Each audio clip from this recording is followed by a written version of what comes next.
What's going on, everybody? Welcome back to Market Journey. Today I'll be doing a stock breakdown on a specific streaming stock. Some of you have probably heard of this stock before, but it's definitely not a big name streaming service or anything like that right now, but I definitely think it could be in the future. So what stock are we talking about? FUBO TV. Currently, FUBO is priced in at $30.06. Earlier in January, if you followed the channel or you're in the Discord, I was talking about FUBO stock when it was at like $24 or something. Ran up to around the $50 range, and then obviously we saw small cap sell off big time, and FUBO got hurt really bad in that. Dropped all the way down to $16 and some change. So as we know, FUBO is definitely a volatile stock, but we are over 50% off of all-time highs for this stock. And I want to get into some of the details with the company and why you might consider investing in it. So first off, what is FUBO TV? It is a sports-first streaming service. They have all types of channels, and as you can see, it says cut cable, keep the channels you love.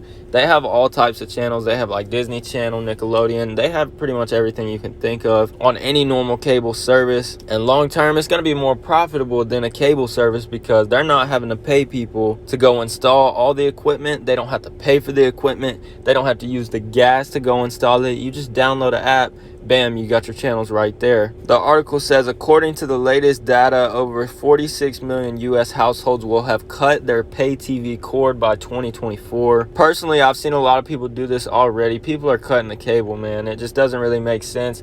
If you're paying all this money for cable and your bill can be cut in half by paying for a streaming service, why would you not do that? You get the same service with less hassle. You don't have to worry about people coming up in your house, installing all this equipment.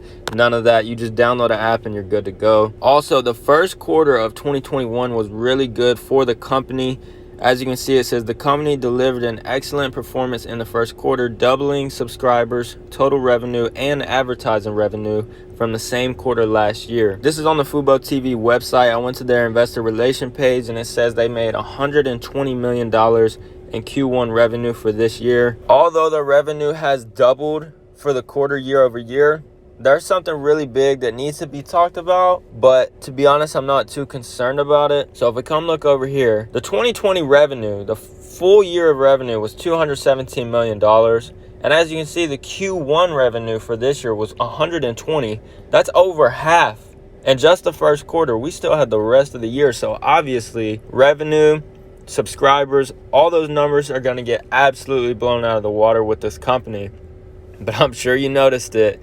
If you see the earnings right here, that's pretty ugly. $570 million lost in 2020. Even though that's really bad, they're still doing things to combat this. So in 2020, their advertising revenue was not even close to what it needed to be. So as you can see, advertising growth, advertising revenue, Q1 2020, they only made $4.1 million in advertising revenue.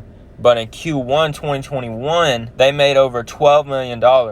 So you see a 206% growth year over year in advertising revenue. So this company is growing advertising revenue, subscribers, total revenue. And as we know, advertising is one of the most profitable revenue streams for really any business. And something really big that came out a couple days ago. So Google TV adds FUBO TV to its growing list of supported streaming services. And you're starting to get up there with the big dogs just from being supported by Google. That is massive. And on top of that, with this company, they're already locking in massive deals. So if you see over here, it says FUBO TV has been granted exclusive streaming rights to 70 qualifying soccer matches for the Qatar World Cup 2022. So I don't know if y'all knew this or not, but soccer is the most popular sport on the planet. In the US, it's not the most popular, but for the world, soccer is the most popular sport. Look it up, check the stats. So for them to be locking in exclusive streaming rights to the Qatar World Cup for 2022, I can't even imagine the amount of money they're going to be making at that time. And plus the advertising revenue is going to go way up by then. But that's pretty much going to wrap it up. And my goal for these videos, like, I want to be quick and to the point. I don't want to drag it on forever. I want to lay the blueprint out there, and y'all can do the back end research, which you should be. You should never be basing your decision off of someone else's. You need to be doing your own back end research. But if I lay this out there for y'all and you like what you see, you can go do more deep diving and see if you want to invest in it yourself. If you enjoy, make sure you hit the subscribe. I plan to do these types of videos with a lot of different companies and do all types of updates on companies that I'm personally in and my group is personally in. I also have a Discord chat. I'll leave a link in the description if you want to join that. I hope to catch you on the next video. Peace.